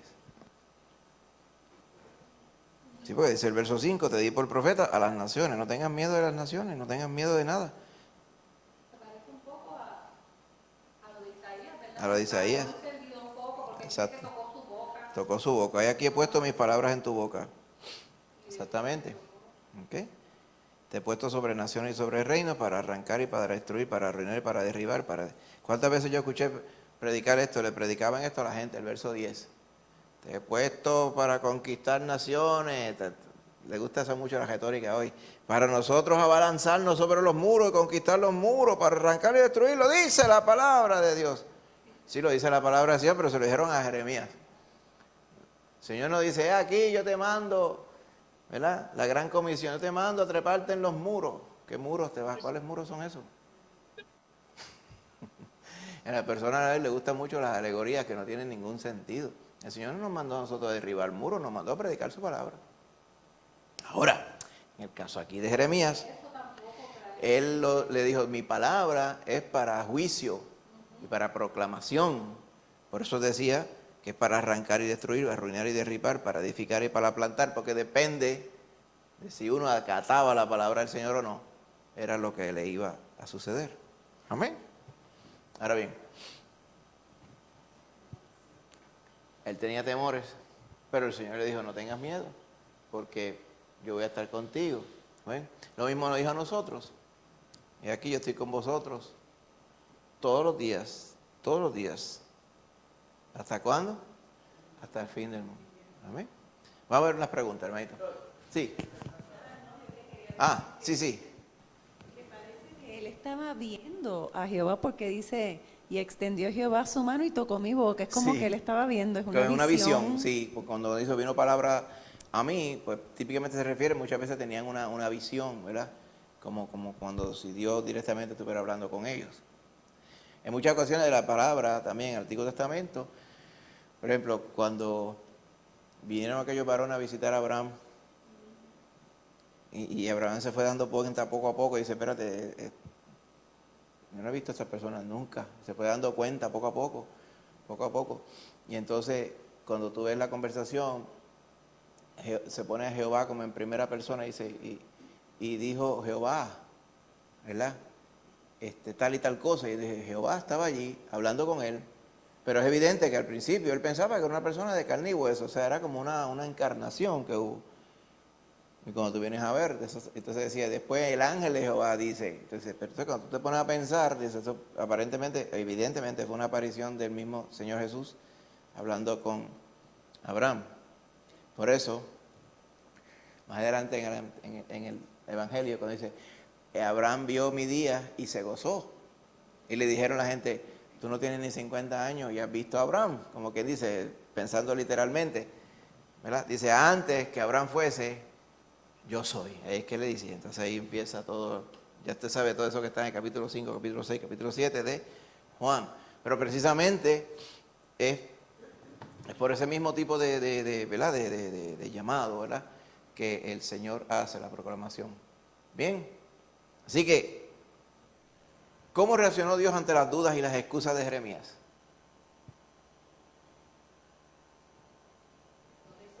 ¿Qué le dijo? ¿No tienes que tener miedo? Sí.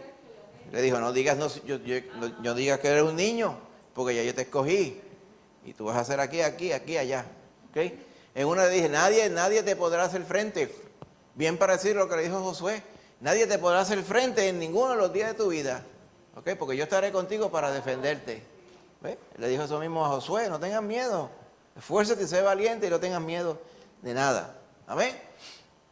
Como estuve con Moisés, estaré contigo, le dijo. ¿Qué provisiones hizo Dios para Jeremías a pesar de su juventud? Porque obviamente era joven, ¿verdad? Pues dijo que le puso su palabra en la boca de él. Amén.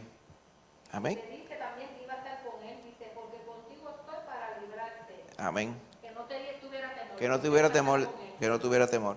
Y lo puso en autoridad, porque dice el verso 10 también, mira que te he puesto en este día sobre las naciones y sobre el reino. Como que dice, la autoridad mía, tú vas a hablar por mi autoridad. Y tú la vas a leer la cartilla a las naciones y a los reinos. Podemos decir que él lo capacitó lo capacitó. Claro, claro, sí, claro, definitivamente, porque imagínate, él mismo decía, yo no sé ni hablar, cuando decía, yo soy niño. Así que él, como dice Gloria, muy bien, lo capacitó para poder hacer la obra. Amén. Bien importante.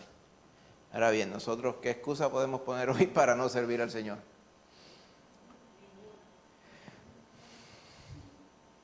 Inclusive hay personas que pueden decir, como yo no tengo tiempo.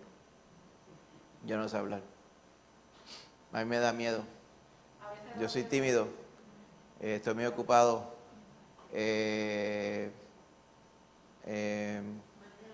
Sí, déjame terminar esto primero. Sí, tantas cosas, ¿verdad? Que pudieron. ¿Cómo usted pensaría que Dios responde a todas esas excusas? ¿Usted recuerda la parábola del Señor? Aquí un hombre, ¿verdad? Hizo una fiesta e invitó. Cuando llegó el día de la fiesta, mandó a buscar a la gente y dijeron, mira, no, es que no puedo ir porque compré una yunta de bueyes, tengo que ir a chequearla. Mira, que he comprado un campo, lo tengo que ir a mirar. Mira, que me he casado y por lo tanto no puedo ir. ¿Verdad? Como que dice, a todos aquellos que ponen su mano en el arado y miran hacia atrás también era otra ilustración. Hay personas que se interesan en lo que llama la palabra el reino de Dios, pero no quieren pagar el precio de dedicar su vida al Señor como tal. Así de que eso es algo importantísimo, ¿verdad?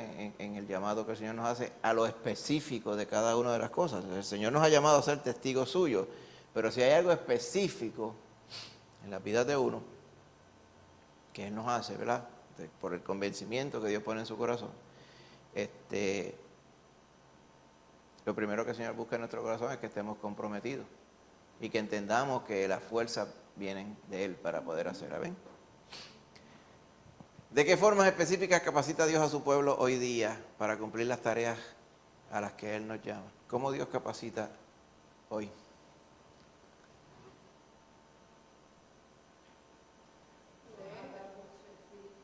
A través de su Espíritu Santo. A través de su palabra. Exacto, fíjese que Él nos ha dejado las dos cosas fundamentales. La palabra conservada y el Espíritu Santo, que ahora mora en nosotros. No que se posa en nosotros, sino que mora en nosotros. Amén. O sea, nos ha capacitado en cierta forma hasta mejor, me gustaría decir, inclusive que todos aquellos fieles del Antiguo Testamento. Amén. Sobre esa mejor capacitación el Señor nos va a evaluar también, porque al que mucho se le da, mucho se le demandará también, dice la palabra del Señor. Amén. Pero el Señor capacita, el Señor no envía a uno como uno está, envía a uno capacitado, a través de su palabra y a través de su Espíritu. Amén. Gloria a Dios. Pues vamos a la siguiente porción. Va a leer la hermanita Úrsula y después la última la hermanita Angie. Jeremías 1, del 11 al 16. La palabra de Jehová vino a mí diciendo, ¿qué ves tú, Jeremías? Y dijo, veo una vara de almendro. Y me dijo Jehová, bien has visto, porque yo apresuro mi palabra para ponerla por obra. Vino a mí la palabra de Jehová por segunda vez, diciendo, ¿qué ves tú? Y dije, veo una olla que hierve, y su faz está hacia el norte. Me dijo Jehová, del norte se soltará el mal sobre todos los moradores de esta tierra. Porque he aquí que yo convoco a todas las familias de los reinos del norte, dice Jehová, y vendrán y pondrá cada uno su campamento a la entrada de las puertas de Jerusalén, y junto a todos sus muros en derredor, y contra todas las ciudades de Judá. Y a causa de toda su maldad, proferiré mis juicios contra los que me dejaron, e incensaron a dioses extraños, y la obra de sus manos adoraron. Amén. Pues, ¿qué está diciendo, hermanito? Como estaba leyendo la hermanita Úrsula, ¿verdad? Aquí vino específicamente una visión a Jeremías para que, de hecho, 2 visiones, para que, según la ilustración de estas visiones, Jeremías pudiera entender el contexto de la palabra que Dios quería que le diera. Cuando dice las naciones, se refiere a la nación de Israel principalmente, ¿verdad? Tuvo 2 visiones. Una vara de almendro. Si usted ve en su Biblia, posiblemente tiene ¿verdad? un subtítulo. Que la palabra almendro en hebreo es shaket. Y la palabra apresuro, en el verso 12, es shoket. Shaket, shoket. Suenan casi igual. Es un juego de palabras. Lo que está diciendo el Señor es, le dice Jeremías, ¿qué tú ves? Veo una vara de almendro, un shaket. Dice, ¿viste bien? Porque yo, shoket, mi palabra para ponerla por obra. O sea, yo apresuro. Mi palabra, obviamente, en español esto no representa nada porque es en hebreo, pero en hebreo usted lo puede ver. Como que dice, yo, shoket, ¿verdad? Pues yo, shoket, como que dice, mi palabra viene rápido y las cosas que yo te voy a decir vienen pronto. No se sabe exactamente cuándo, en qué año vino esta revelación, pero sí se sabe que durante el ministerio de Jeremías, ya al final de su ministerio, esta palabra se cumplió.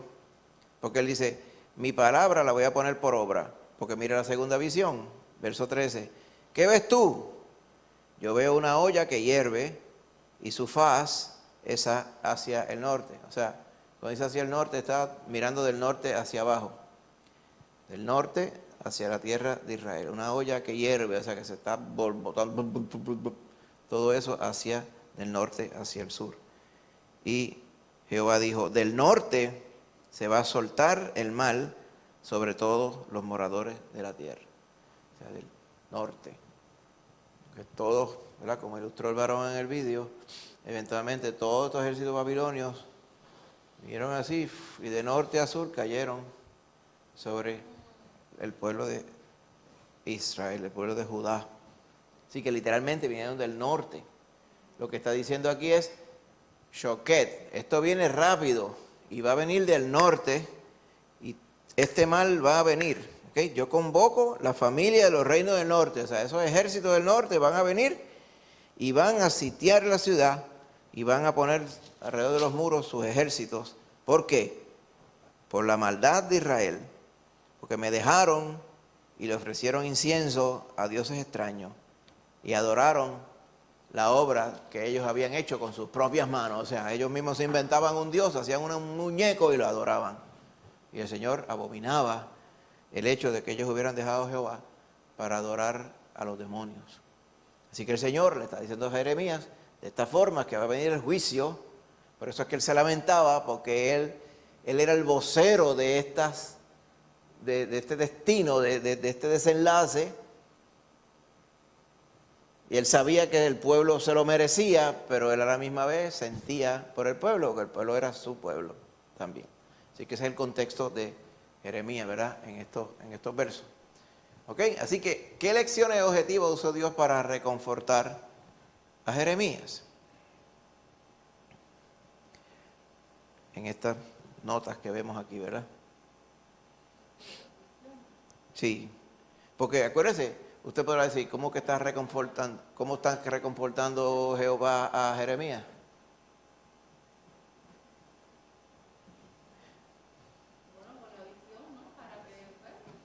Claro. Como que la profecía era real, de lo que Que era para que entendiera, era real, claro.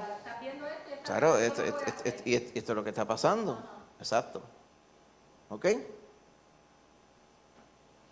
Y una parte de la lección objetiva es la razón por la cual Jehová iba a traer esto sobre Israel. O sea, no era porque sí. ¿Sabe? Hubo una desobediencia a Israel y esta era la consecuencia de la desobediencia. Esa era parte de la lección objetiva. Verso 15 y verso 16. ¿Cómo entonces estas lecciones, ¿verdad? Esta ilustración que Dios le dio a Jeremías, animaron a Jeremías a saber que el Señor cumpliría su promesa de traer juicio? Esas ilustraciones.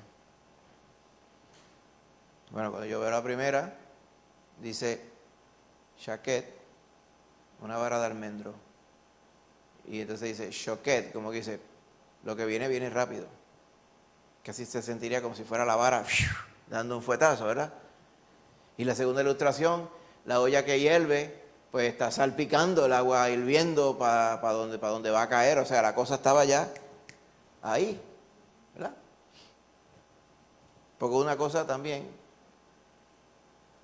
que es evidente, siempre es un reto para el profeta, es no solamente saber cuándo se va a cumplir lo que él está predicando, sino saber si se va a cumplir también, porque cada persona es humana, ¿verdad? Y puede decir, ¿estaré yo predicando palabra de Jehová? ¿O será que me la estoy yo inventando? Pero la ilustración que Jehová le da aquí es para confirmarle a Jeremías que lo que está diciendo, mira, esto es real, para que tú entiendas bien, esta palabra que yo te he dado, no es una palabra de consuelo, ¿ok? Es una palabra de juicio, pero es por esto y por esto y por esto, ¿verdad? Para que el profeta entienda bien porque Jehová le estaba dando a predicar esto que vemos ahí, ¿ok? Pero esta palabra la animaron, yo diría que aterraron a Jeremías. Bueno, exacto. Porque él iba a cumplir el juicio y él iba a estar allí. Pero como él le había dicho, ¿verdad? No temas delante de ellos, yo te voy a librar. O sea, era algo... sí, tiene que haber dado temor porque dice, van a venir esas cosas, esa agua hirviendo viene para encima de mí también. Exacto. Y viene apresurada.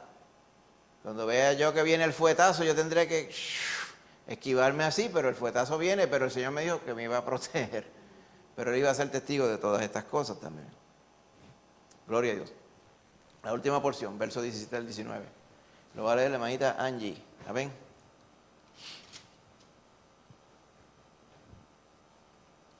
Jeremías 1, 17 al 19. Tú pues ciñe tus lomos, levántate y háblales todo cuanto te mande. No temas delante de ellos, para que no te haga yo quebrantar delante de ellos.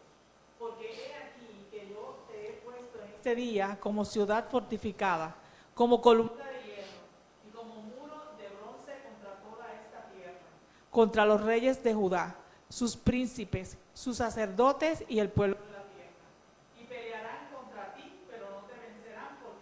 Estoy contigo, dice Jehová, para librar. Amén. Pues mira, aquí le está diciendo, ponte las pilas, Jeremías. Ciñe tus lomos, lo que quiere decir, prepárate, quítate las payamas, ponte la ropa, ponte el cinturón, vístete completo.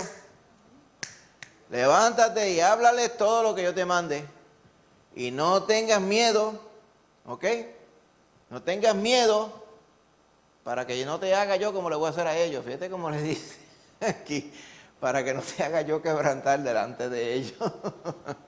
¿Ok? Porque aquí que yo te he puesto en este día como ciudad fortificada, como columna de hierro y como muro de bronce contra toda esta tierra, contra los reyes de Judá, sus príncipes, sus sacerdotes y el pueblo de la tierra. Y pelearán contra ti, pero no te vencerán porque yo estoy contigo, dice Jehová, para librarte. Y literalmente pelearon contra él, yo. En un momento dado que lo metieron hasta en una cisterna allá abajo. Y cayó en el fanguero allá abajo, casi ahogado. Y lo dejaron allí para ver si se moría. Y unos cuantos personas temerosas de Dios lo sacaron de allí. Amén. Así que literalmente sí sucedió esto. Y se fueron en contra de Jeremías. ¿Ok? ¿Por qué haría que el mensaje de Dios fuera difícil de transmitir para Jeremías? ¿Cuál sería la dificultad? No le iba a gustar a la gente. Exacto. Pues mira, eso es predicarle a los necios. Necio, esto es lo que te va a pasar. Pues imagínate, ¿qué usted cree que puede pasar con el necio? Es mi, dice la palabra del Señor, reprende al necio y te odiará. Imagínate, ya le estaba diciendo de entrada lo que iba a estar pasando. Por eso le dije, van a pelear contigo, pero no van a poder vencerte. ¿Ok? Por eso es que el mensaje completo del Evangelio hoy incluye la esperanza en Cristo, amén, y la salvación en Cristo, para resolver el problema de pecado y de condenación que tiene todo el hombre y toda mujer, ¿verdad? Todo ser. Pero también tiene la consecuencia de no venir a Cristo, y es la condenación eterna y el infierno. Muchas personas pretenden predicar el Evangelio sin esa parte. Esta parte, sin esta, es la que Dios le dio solamente a Jeremías para predicar la parte del juicio. ¿Ves? Imagínense. Porque era un caso específico que Dios tenía con ese pueblo de Israel. No quiere decir que la gente no se salvara en ese día, pero quiere decir que el Señor estaba trayendo el juicio que Él había anunciado iría a traer si el pueblo desobedecía. Y esperó el Señor muchos años. Pero el mensaje que nosotros traemos hoy empieza diciendo: todo el mundo está perdido, pero Cristo vino a buscar y a salvar lo que se había perdido. Pero el que no venga a Cristo se queda perdido. Ese es el mensaje completo del Evangelio, y todo está centrado en Cristo Jesús. Amén. Pero claro, a las personas de hoy no les gusta escuchar que son pecadores, no les gusta escuchar que están perdidos, no les gusta escuchar que la vida que llevan desagrada al Señor, porque máxime hoy día todo el mundo está libre de hacer lo que le da la gana y todo el mundo se lo tiene que dar por bueno. O sea, los tiempos que estamos viviendo, ya la percepción esta que había antes, de que habían cosas que estaban erróneas, ya hoy en día todo eso se está eliminando. Poco a poco un día van a poner así una profesión legal y firme, es ser pillo. Yo soy pillo. Y estudié pillería en la universidad, tal. Eso un día, no se espera, que a la larga, cuando todas las cosas son malas, van a ver eso y van a lo malo, le van a seguir llamando bueno. Va a llegar el momento que esas cosas usted dice: no, yo espero que nunca, jamás le van a llamarlo. ¿Cuándo usted esperaría que a los LGBT, XYZ.3, todas esas cosas le dijeran que eso estaba bien? Ya están diciendo que eso está bien. ¿Entiende? Poco a poco van todas las cosas que son aberraciones y cosas que deshonran al Señor, le van a llamar cosas buenas.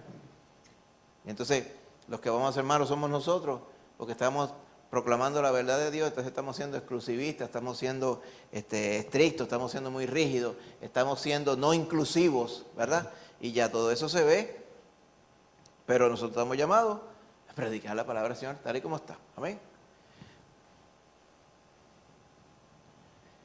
Ya dejando de hablar de Jeremías, si hablamos de nosotros, ¿cómo nosotros podríamos estar preparados, ¿verdad? Una forma práctica en la que puedes estar preparado para enfrentar la posición mientras defiendes la verdad. Yo digo una forma práctica, o sea, ¿de dónde viene tu fundamento para saber que estás haciendo lo correcto? ¿Ah? Amén, precisamente. Hay que conocer la palabra del Señor. Precisamente, y que el corazón y que Dios nos, ¿verdad? nos dé una dirección y nos ponga, ¿verdad?, mansedumbre en nuestro corazón y nos ponga, ¿verdad?, un corazón lleno de fe para saber de que aun cuando pensemos que nuestra proclamación cae en oídos sordos, el Señor está haciendo su voluntad. Hermanita Úrsula.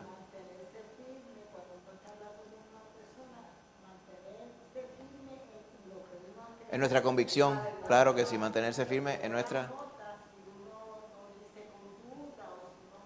Sí, exactamente. Exactamente. Fíjense que el fundamento de la predicación y nuestro testimonio es precisamente eso, es proclamar. Proclamar. Es exponer. La parte de tocar su corazón le toca al Señor, ¿verdad? Pero nosotros estamos llamados a exponer la palabra del Señor. Exponer nuestras vidas, la vida nueva que el Señor nos ha dado, exponer su palabra. El resto de la obra la hace el Señor. Amén. Muy bien. Pues resumiendo, hermanitos, el éxito y la victoria es ese mío. Cuando digo éxito lo definimos según la forma en que Él cumplió la voluntad de Dios sobre su vida, ¿verdad? Ninguna persona mundana de hoy diría que Jeremías fue exitoso. Que a lo último lo trataron como un trapo y a lo último se lo llevaron enredado para allá, para Egipto, y por allá desapareció. Y dice, ese está arrastrado. Pero según el Señor, Él cumplió toda la voluntad de Dios, proclamó su palabra y fue victorioso porque fue la voz de Dios en ese tiempo. ¿Ok? Así que su éxito y victoria estriba en que compartió con fidelidad el mensaje del Señor.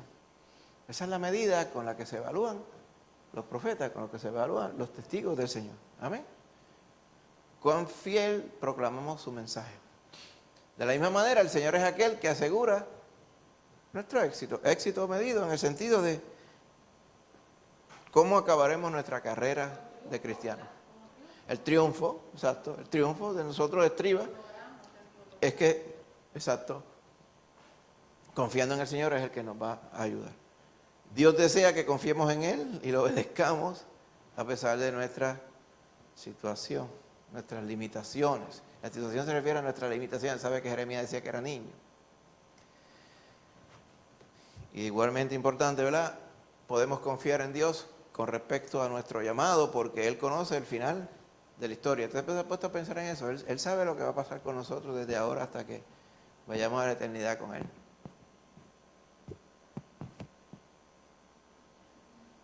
Se pone a pensar, wow, ¿verdad? Yo me pongo a pensar, Dios sabe lo que yo voy a hacer mañana y después de mañana, ¿ok? Eso puede empezar, pues yo quisiera que todo eso que el Señor sepa que yo quiero ser fiel a Él, amén, y que Él me ayude, amén. Así que pone uno a pensar, ¿verdad? En todo ello. Así que, hermanito, hasta aquí nos ha ayudado el Señor. Así que con Jeremías, ¿qué aprendimos? A Jeremías le dieron un mensaje difícil de predicar, pero él fue fiel y lo predicó. Amén. Nos ilustra también que Dios tenía un plan para darle el merecido al pueblo. ¿Qué tuvo que hacer el Señor? Le dio el merecido al pueblo.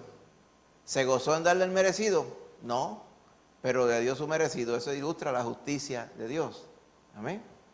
Ahora, eso mismo va a hacer el Señor. Eso es un adelanto del juicio que el Señor va a tener al final del tiempo. De haber un juicio de las naciones también, nos ilustra la palabra. Y cada cual va a ser evaluado en la forma en que creyó o no creyó en Cristo Jesús. Amén. Así que lo que vemos que sucedió en los tiempos de Jeremías es un adelanto de lo que nosotros vamos a ver, ¿verdad?, en el futuro. Así que, para la semana que viene, vamos a estar hablando de Ezequiel. ¿Ok? El profeta de los exiliados. Obviamente Ezequiel viene después de Jeremías, porque si en Jeremías es que empieza el exilio, o sea, vamos a decir así, continúa el exilio, pues Ezequiel ya estaba ministrando, había un solape entre Ezequiel y Jeremías, ¿verdad?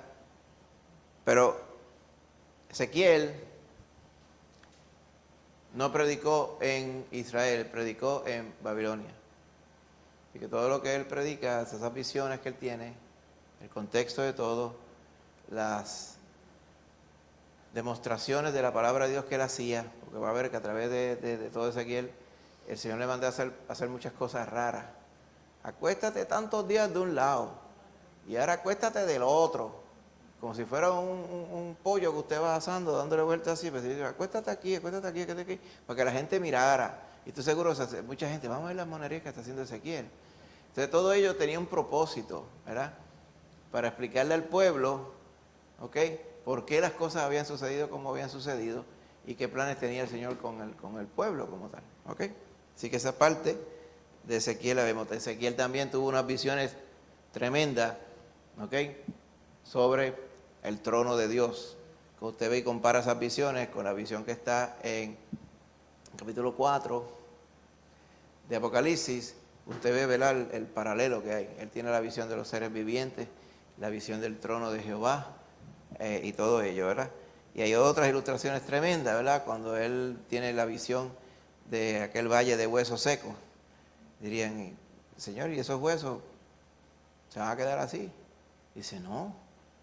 Y de momento tú ves, ¿qué ves, Jeremías? Dice, aquí veo que la palabra de Dios, cuando él le habló la palabra de Dios, dice que empezaron a crecerle la piel, los tendones, los músculos otra vez, entonces se coyuntaron los cuerpos. Y yo imagino cómo es esa visión que vio, refiriéndose a la restauración de Israel como tal. Así que todo ello fue a través de Ezequiel, ¿ok? Así que primeramente vamos a estar mayormente en Ezequiel 33. Pero parte de la guía le hablan de el 1, el 2 y el capítulo 37, pero mayormente es Ezequiel 33. Amén. En el nombre de Jesús. Pues hermanito, hasta aquí nos ayuda el Señor. No sé si hay alguna duda, algún comentario final antes de irnos a casa.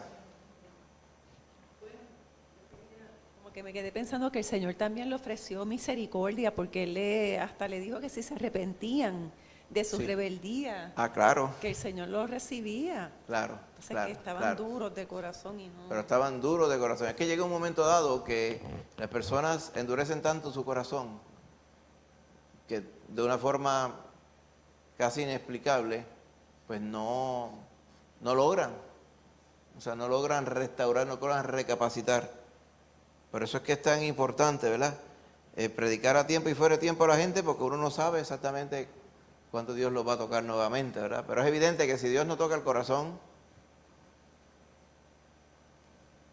a las personas no se les va a ocurrir ni les van a hacer en su corazón que solamente pueden ser salvos a través de Cristo Jesús. Por eso que nosotros tenemos que seguir predicando al Señor a todo tiempo.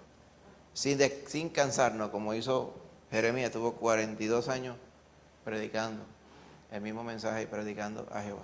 Ahí está Lorian Bidi. Yo pensando también que nuestro mensaje es el mismo mensaje de Jeremías, porque nosotros también predicamos Claro. juicio, porque Cristo viene y Cristo Cristo viene viene. a juzgar las naciones. Exactamente, Cristo viene a juzgar las naciones. Nuestro mensaje del Evangelio es así. Exactamente, amén. Así que el Señor, ¿verdad? No retarda su promesa. Él no ha venido porque Él quiere que todos procedan al arrepentimiento. Muy cierto. Pues hermanitos, hasta aquí nos ha ayudado el Señor. Los hermanitos que están allá, ¿verdad? En nombre de Jesús, vamos a orar todos juntos ahora para que el Señor nos bendiga, tengamos un buen descanso esta noche. Y mañana, Señor, ¿verdad? Nos permita tener un día bendecido y para que Él se glorifique en nuestras vidas también. Señor Padre Santo, ahora te damos gracias porque tú eres bueno. Gracias por esta bendición de habernos congregado y haber podido escudriñar tu palabra. Gracias por esa bendición. Ahora, Señor, te pedimos que bendigas, Padre, este momento que hemos estado aquí y que ahora la palabra que hemos atesorado en el corazón la podamos poner por obra.